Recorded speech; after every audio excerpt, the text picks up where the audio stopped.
Hi everyone, this is Shalini and you are watching Quality Achiever. आज की class में हम लोग लिबर्टी के बारे में डिस्कस करने वाले हैं।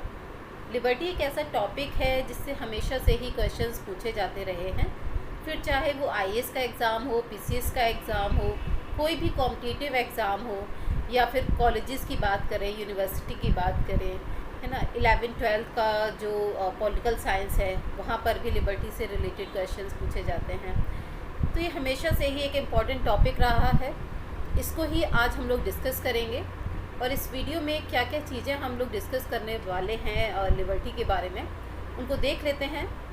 मीनिंग ऑफ लिबर्टी हम लोग डिस्कस करेंगे, दैन डेफिनेशंस, कुछ बुक्स के बारे में भी यहाँ पर बात करेंगे, थिंकर्स रिलेटेड टू लिबर्टी, जो स्वतंत्रता से रिलेटेड जो कुछ हमारे थिंकर्स रहे हैं उनके बारे में बात करेंगे।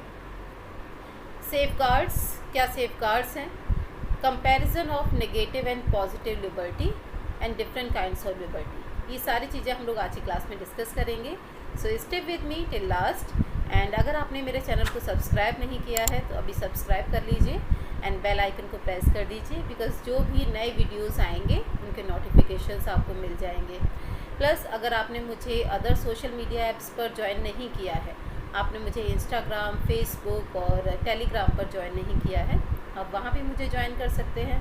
उनकी जो लिंक हैं वो आपको डिस्क्रिप्शन बॉक्स में मिल जाएंगे। यूट्यूब पर जो भी वीडियोस यहाँ पर अपलोड होते हैं आप देख रहे हैं, उन सभी से रिलेटेड पीडीएफ एंड नोट्स आपको मेरे टेलीग्राम चैनल पर मिल जाएंगे। ठीक है, तो अपनी क्लास को स्टार्ट करते हैं। Meaning of liberty. The term liberty is derived from the Latin word Libre which means absence of restraints, प्रतिबंधों का अभाव ही स्वतंत्रता है।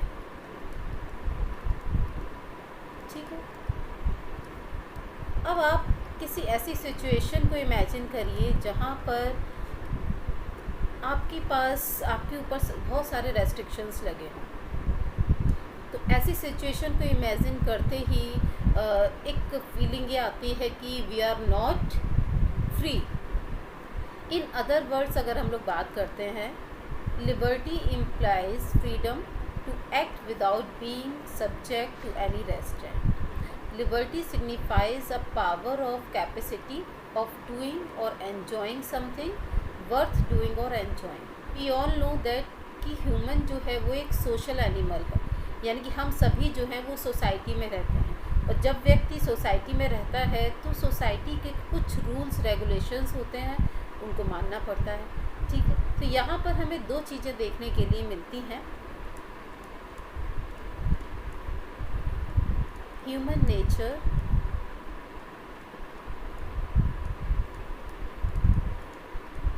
एंड सोसाइटल लाइफ, यानी मानवीय प्रकृति और सामाजिक जीवन। तो लिबर्टी क्या है? लिबर्टी इन दोनों का मिक्सचर है, एक कोऑर्डिनेशन है।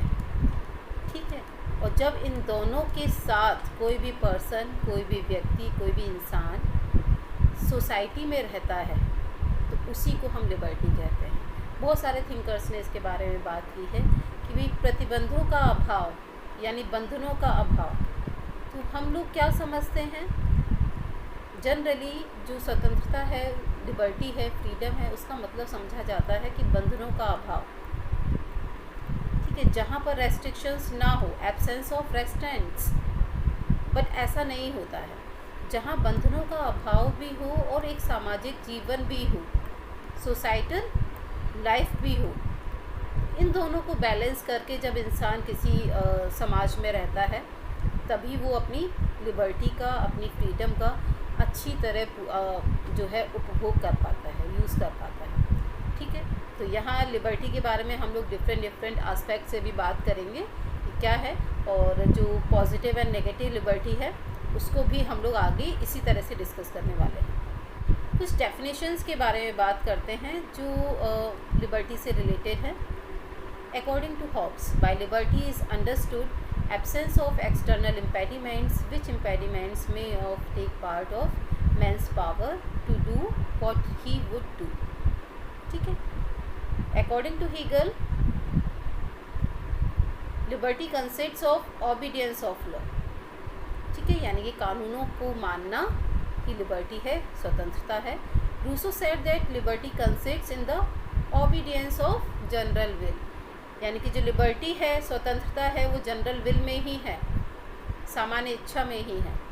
Lasky explains liberty as absence of restraints upon the existence of those social conditions which in modern civilization are a necessary guarantee of individual happiness.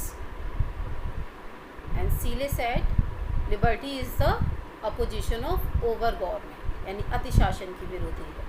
And सीले की जो यहाँ डेफिनेशन आप देख रहे हैं, liberty is the opposition of over government, इसको आप हिंदी में लिख सकते हैं, स्वतंत्रता अतिशासन की विरोधी है।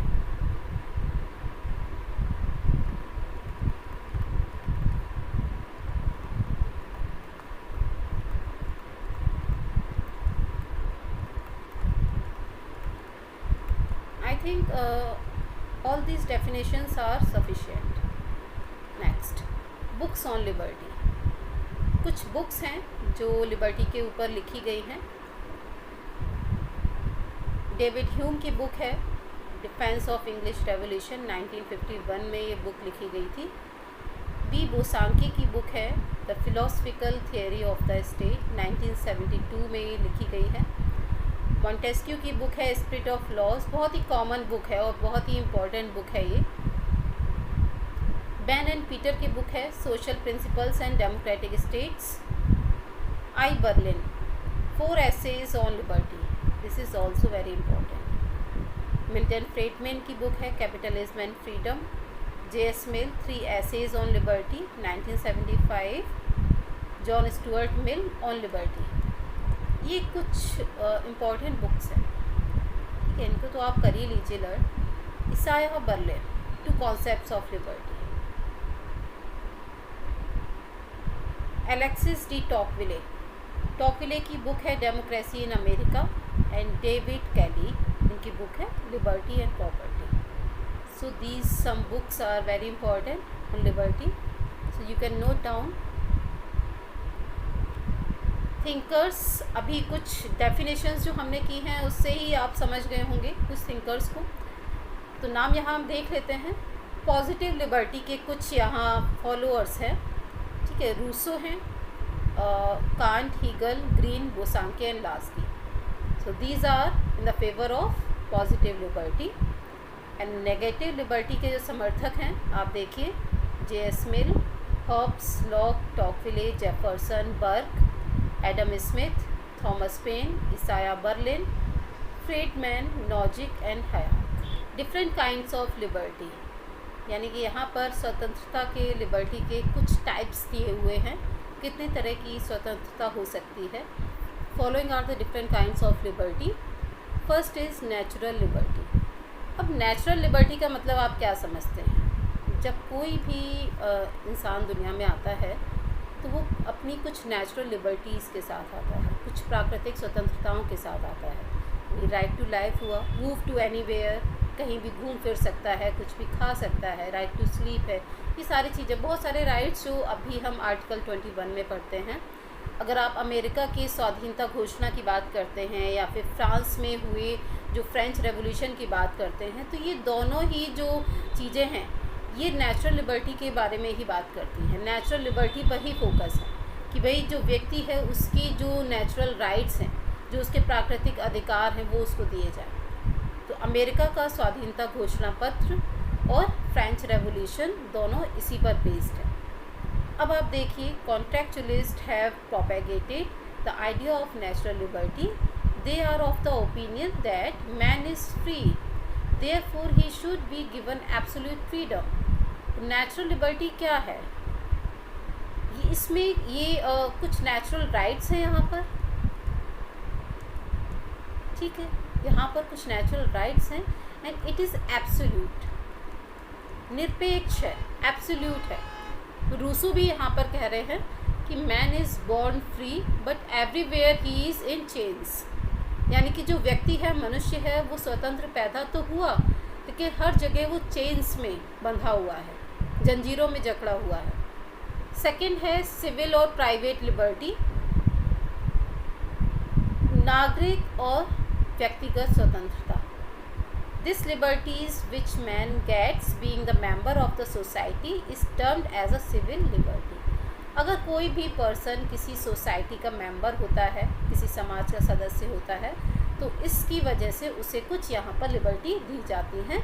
This concept of liberty is against the concept of natural liberty. अब नेचुरल लिबर्टी में क्या था कि जैसे सोशल कॉन्ट्रैक्ट थियरी के जो थिंकर्स हैं वो भी कहते हैं, संविदावादी हैं वो भी कहते हैं कि जो व्यक्ति है वो स्वतंत्र है, कहीं भी घूम सकता है, कुछ भी खा सकता है, किसी भी तरह से रह सकता है. ठीक है, तो इस तरह की जो चीज़ें हैं, इस तरह की जो लिबर्टी है वो किसी सोसाइटी में पॉसिबल नहीं है. तो जब एग्रीमेंट होता है, सोसाइटी बनती है, स्टेट बनता है, तो यहाँ पर उनको फिर कुछ राइट्स दिए जाते हैं. उनकी जो लिबर्टी है वो यहाँ पर कुछ कंट्रोल कर ली जाती है, उस पर कुछ रेस्ट्रिक्शंस लगा दिए जाते हैं. लेकिन जो भी यहाँ पर लोग होंगे उनको कुछ सिविल लिबर्टी, कुछ प्राइवेट उनकी लिबर्टी होगी. ठीक है, तो एक जब समाज में रहते हैं तो वहाँ पर कुछ रेस्ट्रिक्शंस का पालन करना होता है. दो डिफरेंट चीज़ें हैं यहाँ पर, natural liberty and civil liberty. Natural में तो बिल्कुल भी रेस्ट्रिक्शंस नहीं है और सिविल लिबर्टी में कुछ रेस्ट्रिक्शंस लग जाते हैं बिकॉज अब आप समाज में रह रहे हैं. ठीक है, 2 aspects of civil liberty. A. Not to create obstacles in the way of others in the process of enjoying liberty. यहाँ पर देखिए, अब आप जब सोसाइटी में रह रहे हैं, समाज में रहेंगे, सिविल लिबर्टी को आप यूज़ कर रहे हैं, तो यहाँ पर आप दूसरों की स्वतंत्रता में किसी भी तरह का जो ऑब्स्टेकल है वो क्रिएट नहीं करेंगे, किसी भी तरह का इंटरफेरेंस नहीं करेंगे. ठीक है, पहला रेस्ट्रिक्शन ये लग जाता है. दूसरा है security against the government to the human beings. ठीक है, ये दो यहाँ पर बातें हैं सिविल लिबर्टी से related. Political liberty. Political liberty means active participation in the administration of the state. किसी भी स्टेट के एडमिनिस्ट्रेशन में यानी कि पॉलिटिक्स में, पॉलिटिकल गवर्नमेंट में एक्टिव पार्टिसिपेट करना, वहाँ जो गवर्नमेंट है उसको चूज़ करने में, उसको इलेक्ट करने में अपना पार्टिसिपेशन देना, दैट इज़ पॉलिटिकल लिबर्टी. इसके भी आप एग्जांपल अभी देख सकते हैं. According to Laski, political liberty is the power to be active in the affairs of the state. It includes the following rights. कुछ राइट्स हैं जो पॉलिटिकल लिबर्टी में आते हैं. If you have these rights you have political liberty.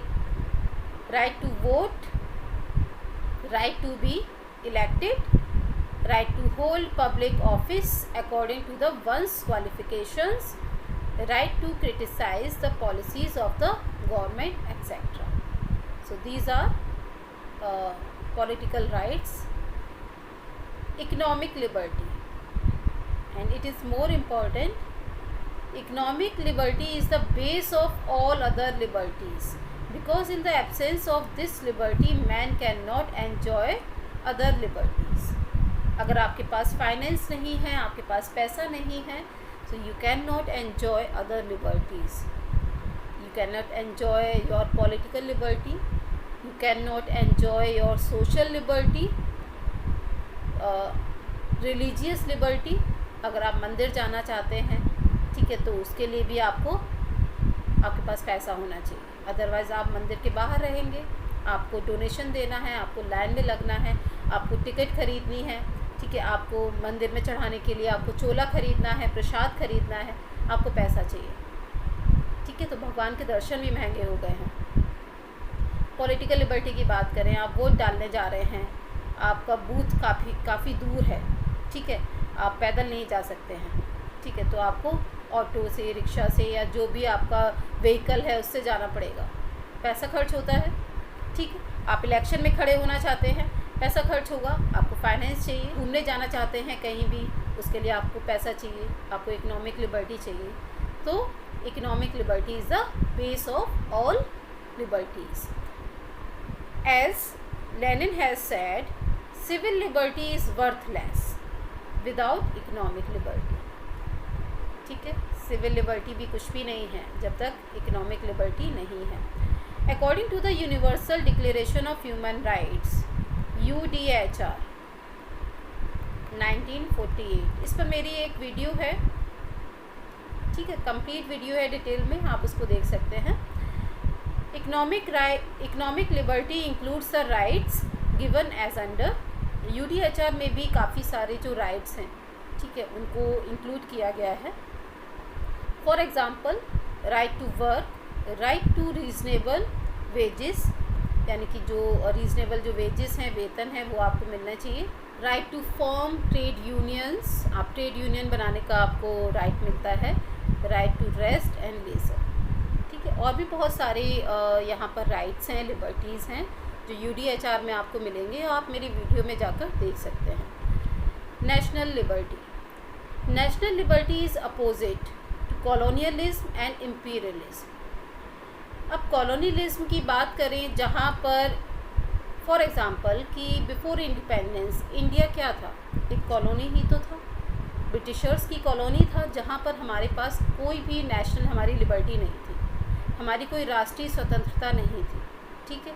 इसी तरह से अगर हम इम्पीरियलिज्म की बात करते हैं तो यहाँ पर भी कोई नेशनल लिबर्टी हमें नहीं मिलती है। तो नेशनल लिबर्टी कहाँ होती है? If we have an independent state, we are living in an independent state. According to this, a state has right to self determinations and self government. जब तक किसी भी देश की, किसी कंट्री की अपनी खुद की गवर्नमेंट नहीं होती है, तब तक वहाँ पर नेशनल लिबर्टी नहीं मिलती है। According to Jefferson, national liberty means every man and everybody of men on earth possesses the right of self-government. Got it? Religious liberty. Religion has got a great impact on human being. Nobody can tolerate any type of interference in his religious matters. Moral liberty यानी कि नैतिक स्वतंत्रता क्या है? T.H. Green, Rousseau, Kant, Hegel and Bosanquet are in the favor of moral liberty. और जैसा कि can't के बारे में हम ये भी कह सकते हैं कि इन्होंने यहाँ बहुत अच्छा स्टेटमेंट दिया था, व्यक्ति की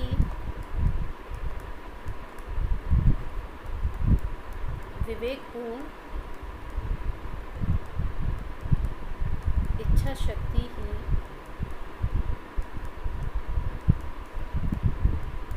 उसकी वास्तविक स्वतंत्रता है। जब तक किसी भी पर्सन का अपने इमोशंस पर, अपनी हैबिट्स पर कंट्रोल नहीं होता है, किसी भी तरह की मॉरलिटी अगर उसमें नहीं होगी, तो वो दूसरे लोगों की मॉरल लिबर्टी को भी इंटरफेयर करता है, ठीक है। तो यहाँ आप देख सकते हैं, moral liberty creates such conditions which enable an individual to become a rational being, as a result of which he becomes able to distinguish between right and wrong, true and false, and moral and immoral, religious and irreligious, etc. तो एक सही गलत का जो फ़र्क होता है, सच झूठ का फ़र्क है, नैतिक अनैतिक का फ़र्क है, ये किसी भी पर्सन को पता होना चाहिए। तो अगर खुद को हमारे लिए जो गलत है वो दूसरे के लिए भी गलत हो सकता है, जो हमारे लिए सही है वो दूसरे के लिए भी सही हो सकता है, यही सोच कर काम करना चाहिए। So next is individual liberty. व्यक्तिगत स्वतंत्रता क्या है? Individual liberty means that man has liberty to do anything which does not affect others. यानी कि जो व्यक्ति है वो कुछ भी कर सकता है, हर चीज़ किसको फ्रीडम है, बट वो दूसरों को अफेक्ट ना करती हो, उससे दूसरों पर कोई भी नेगेटिव इम्पैक्ट नहीं पड़ना चाहिए। तो आप अपनी इंडिविजुअल लिबर्टी को यूज़ कर सकते हैं, ठीक है। अगर आपको गाने सुनने हैं, आपको गाने सुनने का शौक़ है, आप उतनी ही वॉल्यूम में गाने सुनिए जितना दूसरों को डिस्टर्बेंस ना हो, ठीक है। तो अगर दूसरे डिस्टर्ब हो रहे हैं तो यहाँ पर आप दूसरों की जो लिबर्टी है आप उसमें इंटरफेरेंस कर रहे हैं, उससे दूसरे इफ़ेक्ट हो रहे हैं, ठीक है। तो इंडिविजुअल लिबर्टी भी उतनी ही सीमित है, लिमिटेड है, जहाँ तक वो दूसरों को इफ़ेक्ट ना करती हो। सेफगार्ड्स टू लिबर्टी, कुछ सेफगार्ड्स हैं, कुछ यहाँ पॉइंट्स हैं जो लोगों के राइट्स और लिबर्टी को प्रोटेक्ट करते हैं, उनके बारे में बात कर लेते हैं। First is democratic form of government. तो लोगों की जो राइट्स हैं, लिबर्टी हैं, अगर वो किसी भी स्टेट में रहते हैं, किसी भी देश में रहते हैं, तो अगर वो डेमोक्रेटिक स्टेट है, डेमोक्रेटिक कंट्री है, तो लोगों की जो राइट्स हैं वो सेफ रहते हैं। तो इसीलिए डेमोक्रेसी को एक आइडियल पॉलिटिकल सिस्टम माना जाता है। Dictatorship is characterised bye command and कोर्सन। तो डिक्टेटरशिप क्या है? एक तरह का यहाँ पर ऑर्डर करना, लोगों को प्रेशराइज करना, ठीक है, लोगों पर दबाव डालना, इसी को तो डिक्टेटरशिप कहते हैं, तानाशाही कहते हैं।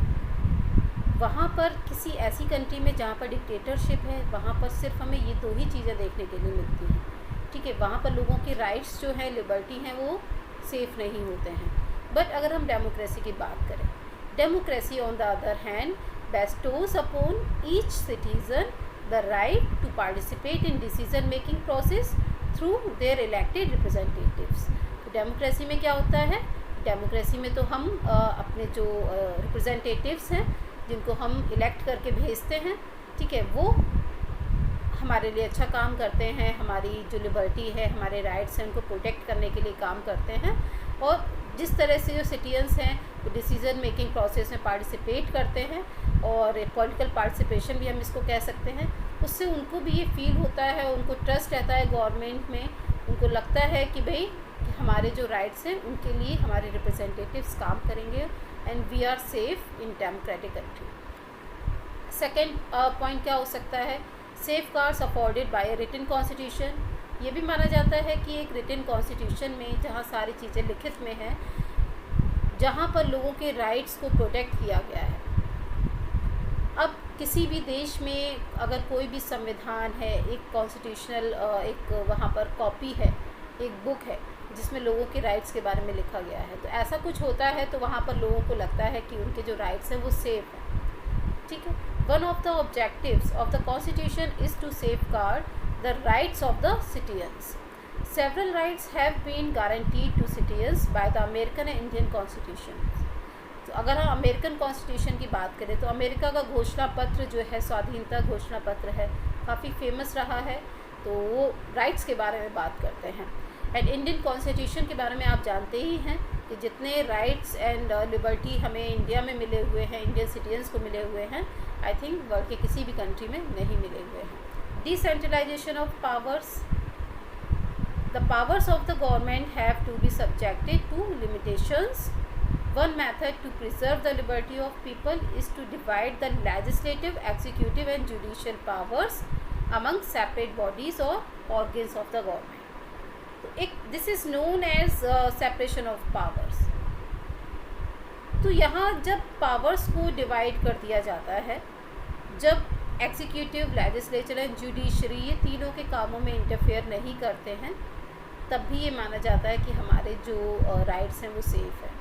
The powers have further to be divided between the central government and state government. And अब इंडिया में हम एक चीज़ और देखते हैं जो है local government after 73rd and 74th constitutional amendment act 1992। तो ये तीन जो यहाँ पर गवर्नमेंट हमें देखने के लिए मिलती हैं, इनमें भी पावर्स का डिसेंट्रलाइजेशन हुआ है। तो यहाँ पर इसका मतलब ये होता है कि जो सबसे नीचे जो लोग हैं, जो ज़मीन से जुड़े हुए हैं, जो गांव के जो लोग हैं, वहाँ तक गवर्नमेंट पहुँच रही है, उनके राइट्स के बारे में बात कर रही है, उनकी जो बेसिक नीड्स हैं उनको पूरा करने की कोशिश कर रही है, उनकी ज़रूरतों के लिए काम कर रही है गवर्नमेंट। तो जब इस तरह का डिसेंट्रलाइजेशन होता है तो वहाँ पर लोगों के राइट्स जो हैं फ्री प्रोटेक्ट होते हैं, उनको फ्रीडम मिलती है, उनको लिबर्टी मिलती है, उनके वेलफेयर के लिए काम किया जाता है, ठीक है। Such an arrangement is found in a federal government. जो फेडरल गवर्नमेंट होती है उसमें हमें इस तरह का डिसेंट्रलाइजेशन देखने के लिए मिलता है। You all know at the same time local self government institutions need to be established. Next है free and impartial judiciary. Judiciary का फ्री एंड इंडिपेंडेंट होना बहुत ज़रूरी होता है। जुडिशरी के ऊपर किसी भी तरह का प्रेशर अगर होता है और लेजिस्लेचर का या एग्जीक्यूटिव का, तो जुडिशरी इफ़ेक्टिव तरीके से काम नहीं कर पाती है, हमारे राइट्स को, लिबर्टी को प्रोटेक्ट नहीं कर पाती है। Free and impartial judiciary is essential if we want to protect rights and liberties of our people. Moreover judicial procedures need to be speedy and inexpensive. Indian Constitution provides free legal aid under Article 39A and article 14 provides equality before law. तो article 39A में free legal aid provide किया गया है, जो कि DPSP का ही एक part है, ठीक है। और आर्टिकल 14 जो है वो इक्वलिटी बिफोर लॉ के बारे में बात करता है। It means we all are equal in front of law. Next is rule of law. Rule of law denotes the absence of arbitrary powers. तो रूल ऑफ लॉ क्या करता है? रूल ऑफ लॉ का मतलब होता है कि यहाँ हमें दो चीज़ें देखने के लिए मिलती हैं। रूल ऑफ लॉ मैंने जब अपनी क्लास में आपको पढ़ाया था तो दो चीज़ें बताई थी। पहला था इक्वलिटी बिफोर लॉ, इसमें दो चीज़ें आती हैं, एंड दूसरा है इक्वल प्रोटेक्शन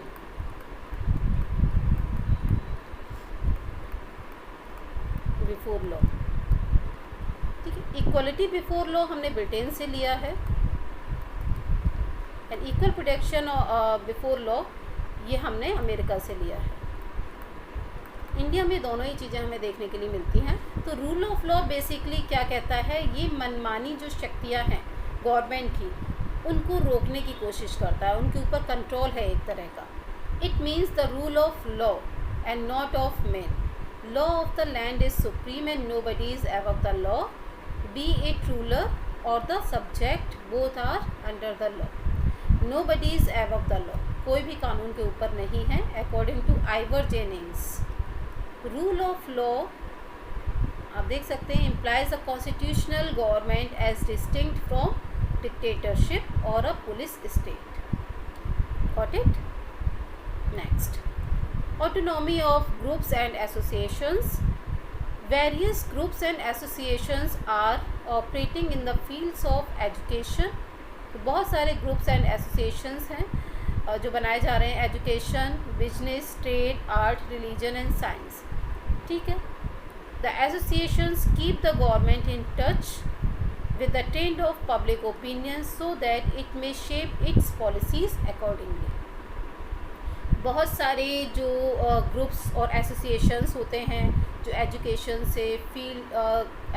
फील्ड से, बिजनेस से, ट्रेड से, रिलीजन से, साइंस से, इन सभी से रिलेटेड होते हैं। बहुत तरह के यहाँ पर ग्रुप्स, एसोसिएशंस हमें देखने के लिए मिलते हैं। इनको हम इंटरेस्ट ग्रुप्स भी बोल सकते हैं। तो ये सभी जो ग्रुप्स हैं ये अपने ग्रुप के लोगों के लिए, जो उनकी फील्ड के लोग हैं, उनकी कैटेगरी के लोग हैं, उनके लिए काम करते हैं। The associations keep the government in touch, government को अपने टच में रखते हैं, गवर्नमेंट को अपनी जो डिमांड्स हैं उनके बारे में बताते हैं और कोशिश करते हैं कि जो पॉलिसीज़ हैं उनको शेप किया जा सके उनकी ग्रुप्स के अकॉर्डिंग, उनके इंटरेस्ट के अकॉर्डिंग, ठीक है। तो इनको हम इंटरेस्ट ग्रुप भी कह सकते हैं। Next is role of opposition. Opposition भी गवर्नमेंट को क्रिटिसाइज़ करता है, उससे क्वेश्चंस पूछता है, लोगों के वेलफेयर के लिए काम करता है।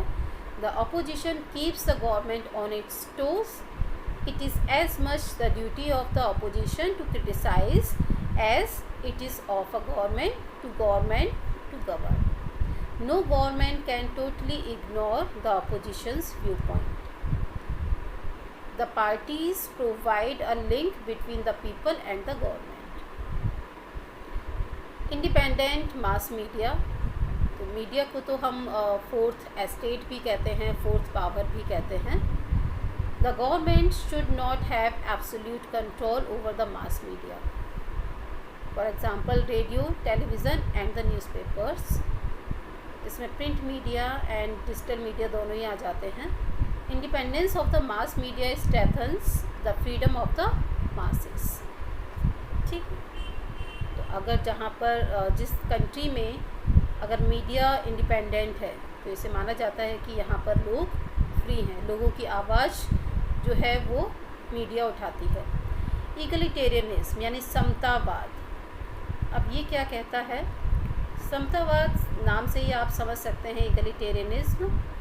It suggests that all people are equal and deserve equal rights, opportunities and privileges. सभी जो लोग हैं वो इक्वल हैं और equal rights, opportunities and privileges को डिज़र्व करते हैं। दस Regardless of one's race, religion, caste or sex, all should have equal opportunities to develop their talents. तो इगलिटेरियनिज्म है, ये भी जो राइट्स हैं, जो लिबर्टीज़ हैं, उनके प्रोटेक्शन की बात करता है. Enlightened public opinion. Enlightened public opinion is the best guarantee of freedom and growth. There are various agencies that formulate the public opinion. For example, newspaper, literary works, party associations, voluntary organizations and educational institutions are the most prominent among such agencies.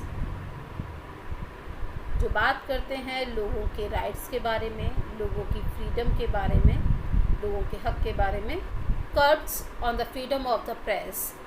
जहाँ press पर अगर किसी तरह के प्रतिबंध लगाए जाते हैं और इंटेंशनल डिस्टॉर्शन ऑफ फैक्ट्स, किसी तरह से फैक्ट्स को रोका जाता है, उन पर पर्दा डाला जाता है. And news by the mass media act as a hindrance in the way of sound public opinion. तो किसी ऐसी कंट्री में जहाँ पर प्रेस की फ्रीडम पर प्रतिबंध लगाए जाए, ठीक है, रोक लगाई जाए, या फिर इंटेंशनल डिस्टॉर्शन किया जाए फैक्ट्स का या न्यूज़ का मास मीडिया के थ्रू, तो इस तरह का जो चीज़ें होती हैं वो these are like hindrance in the way of sound public opinion. लोगों के जो ओपिनियन है, उनके जो विचार हैं, उनके जो एक्सप्रेशन है, उनको यहाँ पर रोकने की कोशिश की जाती है, ठीक है. Therefore the citizens have to keep their eyes open. लोगों को अपनी आइज़ ओपन रखनी है, अपनी आँख, अपने कान खुले रखिए, ठीक है. आसपास क्या हो रहा है, सोसाइटी में क्या हो रहा है, देश में क्या हो रहा है, उस पर नज़र रखिए. Eternal vigilance is the price of liberty. Comparison of negative and positive liberty. क्या डिफरेंस है दोनों के बीच में? Liberty, negative liberty, liberty without any restrictions. एक ऐसी लिबर्टी जहाँ पर किसी भी तरह के कोई रेस्ट्रिक्शंस नहीं होते हैं. जैसा कि सोशल कॉन्ट्रैक्ट थ्योरी में बात की गई है कि जब सोसाइटी नहीं थी, जब स्टेट नहीं था, तब लोग कैसे रहते थे. उनके पास कुछ नेचुरल राइट्स थे, वो फ्री थे कहीं भी जाने के लिए, कुछ भी करने के लिए. इस तरह की जो लिबर्टी है वो नेगेटिव लिबर्टी है. स्टेट था नहीं, सोसाइटी थी नहीं, बट जब स्टेट और सोसाइटी बन जाते हैं और उनके ऊपर कुछ रेस्ट्रिक्शंस लग जाते हैं, लोगों के ऊपर कुछ रेस्ट्रिक्शंस लग जाते हैं, तब वो पॉजिटिव लिबर्टी हो जाता है. So what is positive liberty? Liberty with reasonable restrictions. जहाँ पर कुछ रीज़नेबल रेस्ट्रिक्शंस लग जाते हैं, जब आप एक सोसाइटी में रहते हैं, एक समाज में रहते हैं, तो आप कुछ बाउंडेशंस के साथ रहते हैं.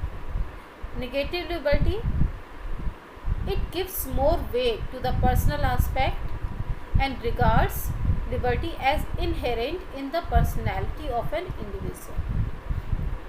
तो जो नेगेटिव लिबर्टी है ना, ये इंडिविजुअल के बारे में बात करती है. ये कहती है कि जो स्वतंत्रता है ना, लिबर्टी है, वो लोगों से जुड़ी हुई है, लोगों के अंदर अंतर्निहित है. किसी भी तरह से अब कोई भी इंसान होगा वो फ्री रहना चाहेगा. तो नेगेटिव लिबर्टी है वो हमारी पर्सनैलिटी में ही है. पॉजिटिव क्या है? It looks at in the social context. इस समाज को देखती है and maintains that it is based on the socio-economic and political conditions of society.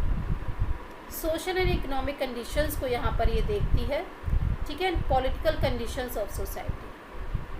इन तीनों चीज़ों की बात करती है, पर जो नेगेटिव है ये सिर्फ इंडिविजुअल की बात करती है.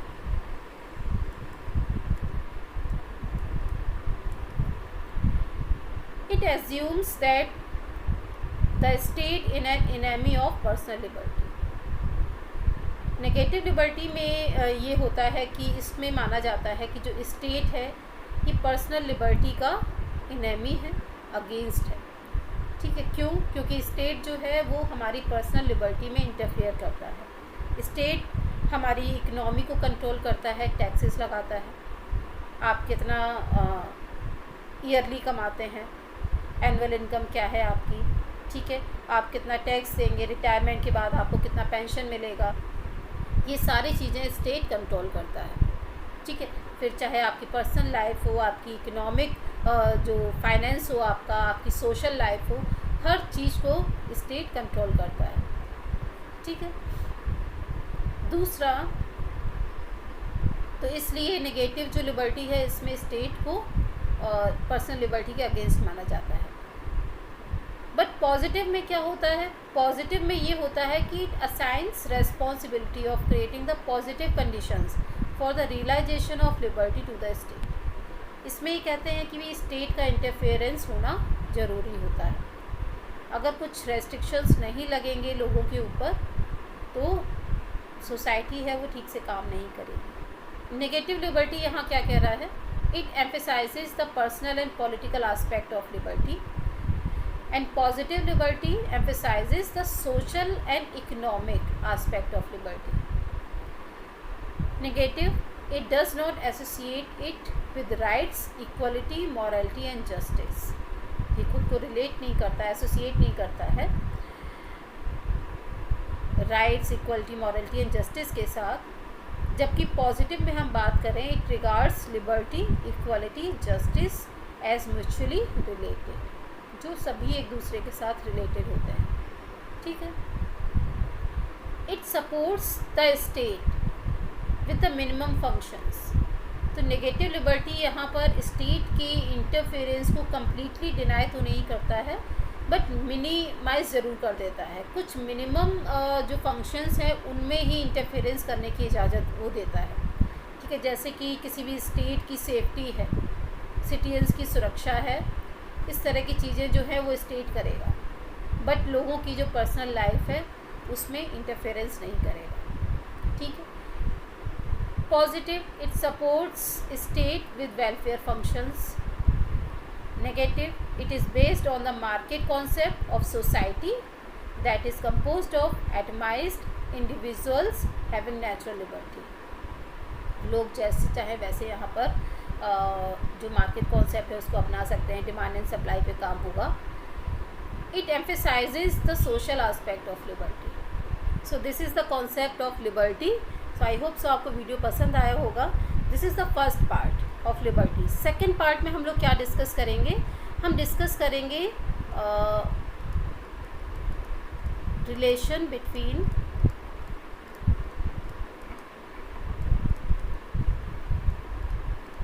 Liberty and law first, and second हम लोग डिस्कस करेंगे पॉजिटिव